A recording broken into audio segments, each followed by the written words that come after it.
Welcome everyone to this week's video. Today we are on Fish Friday number 249 and we have a good one for you today.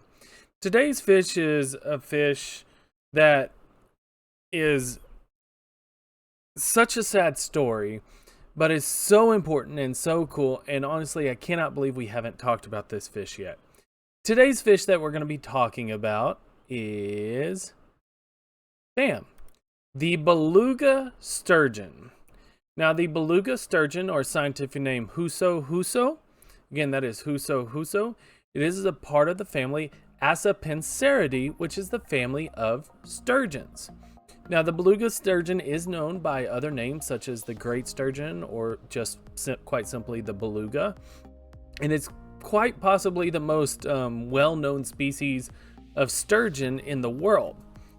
Now, a lot of people do not realize how many species of sturgeon there are. I believe there are around 25 species that are existing in the world today, and almost all of them are endangered.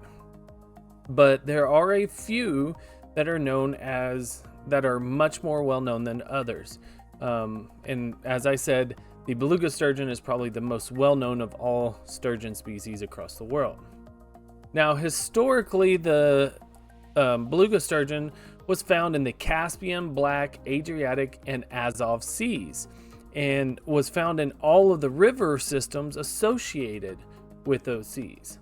Now they can only be found in the Caspian and Black seas, with only a few of the rivers that are connected to those seas.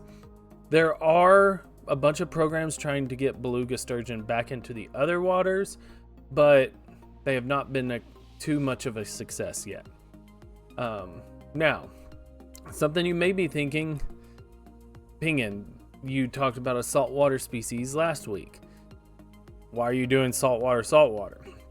Well, the reason why I decided to talk about the Beluga sturgeon, one, it's really, really cool, and two, it's actually a euryhaline species that is capable of moving very freely between freshwater and saltwater. And the Beluga sturgeon actually spends a very large amount of time in riverine systems, especially younger Beluga sturgeons. So a lot of people actually consider this a freshwater species. And I thought, well, if it's going between both, might as well talk about it as a freshwater species and get this really, really cool fish out to the world and hopefully to my audience and teach everyone about it. Now, the Beluga sturgeon is a large fish, and when I say large, it is massive. It is one of the largest fish in the world, and I'm both saltwater and freshwater. It is one of the largest fish in the world.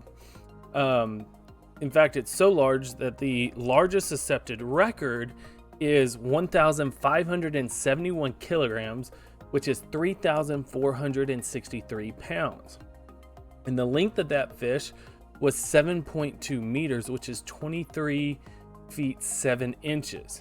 That is a monstrous size fish. And the interesting thing is, there are rumors of larger ones, up to 10 or 12 meters long and up to 3,000 kilograms. So almost double the size of that largest one. And that's, we've talked about this. Oh, there are rumors. I don't buy this.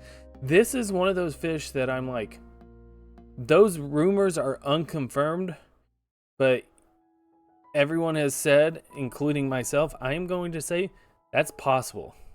If this fish was left to its own devices, it could probably get up to the 12 meter range, 3,000 kilogram. It'd be very, very rare, but chances are it could get up to that. This is just a monstrous fish. And something interesting about them is they just continue growing until they die. They don't have there's not really a stop to them. Most fish, they get to a certain age and then they just kind of level off. They may get a little larger, but not very much. Sturgeon they do have that same asymptotic curve of once they get to a certain age, but it's not as flat as other fish species. So they grow really, really fast for the earlier parts of their life, and then they do slow their growth, but it's not the same as other fish species. And they can continue growing until they die, but that's really important because they're actually one of the most long-lived vertebrate species. Most of the time nowadays, they only live to about 59 years of age at the most, which is still very long-lived. There are ones of 118 years records, and I believe there are even records of them living much, much longer than that, but there's not really much evidence for that. No one really knows the true lifespans of the beluga sturgeon.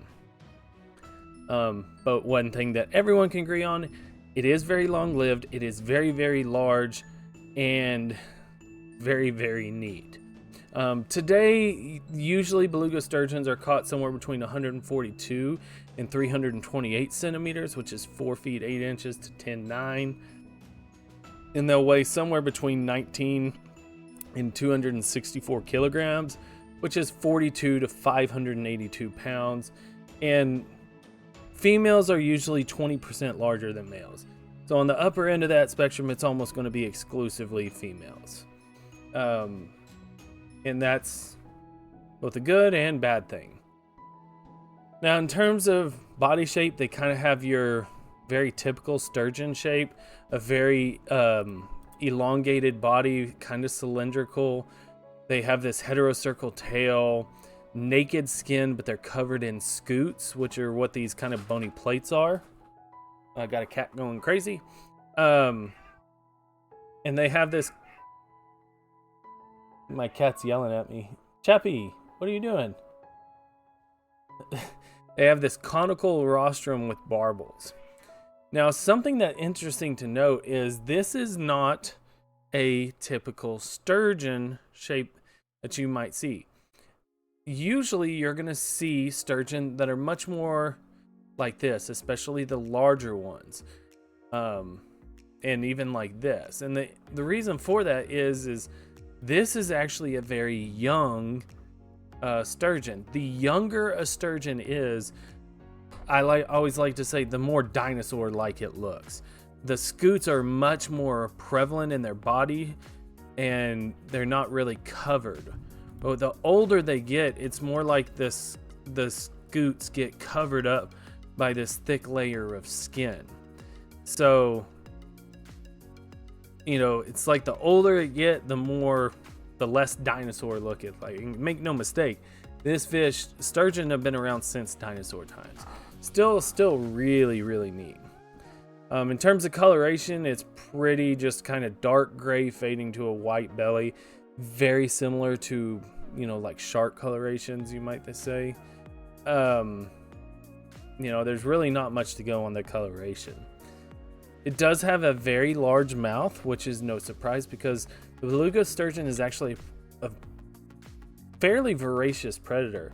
When they're young, they're eating all the crustaceans and mollusks and things like that, but it doesn't take long before they become mainly piscivorous, and meaning they're eating other fish.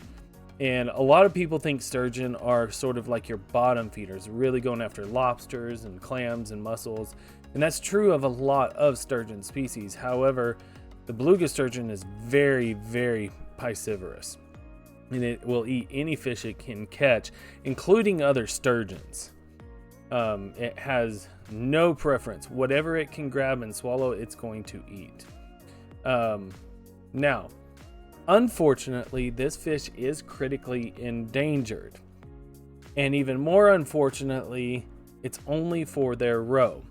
Everyone has heard about caviar, you know, and most people know what caviar are, fish eggs. That is called roe in the scientific world. Fish eggs are called roe. They're only found in the females.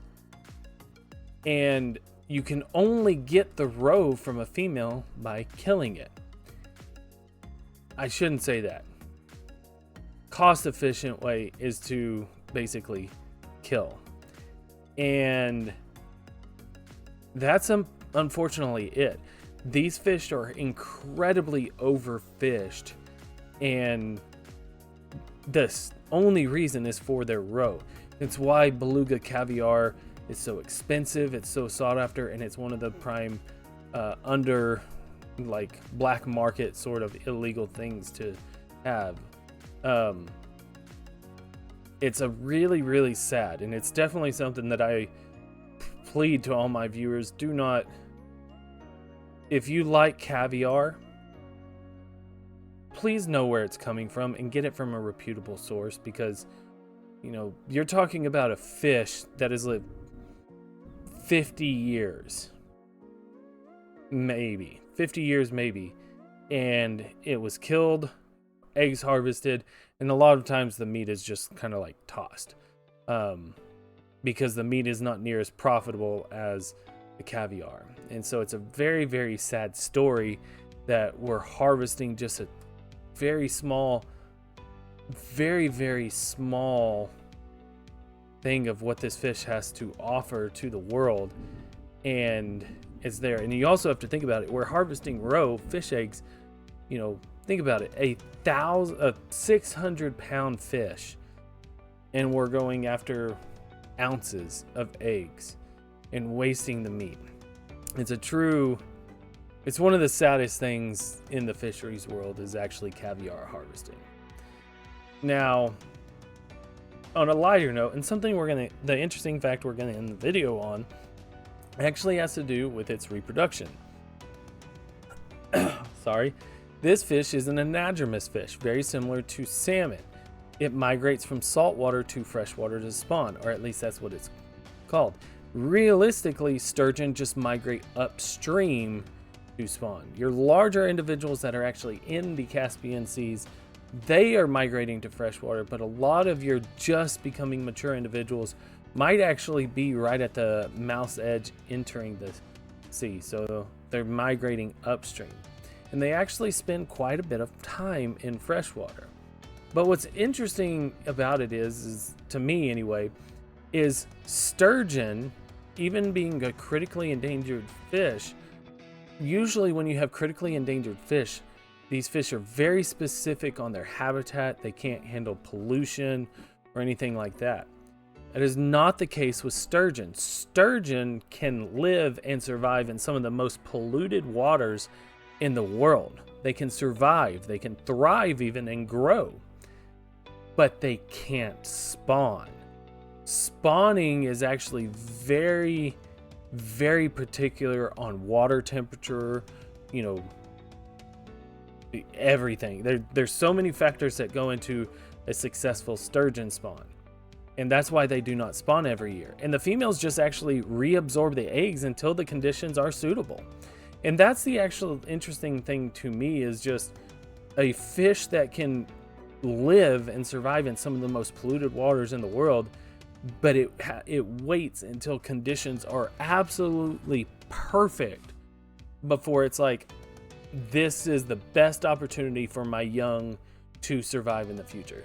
It's a really interesting sort of dichotomy in this species, and definitely one of the most interesting facts in my mind about this fish. But thank you guys so much again. I really appreciate it. Hope to see you again. Please leave a like, comment, and subscribe if you do. I'd really appreciate it. Hope to see you again. Give me some suggestions for future Fish Fridays. I'd love to hear them, and it doesn't even have to be about a fish species. Give me some ideas on something you'd like to hear about, just fish in general.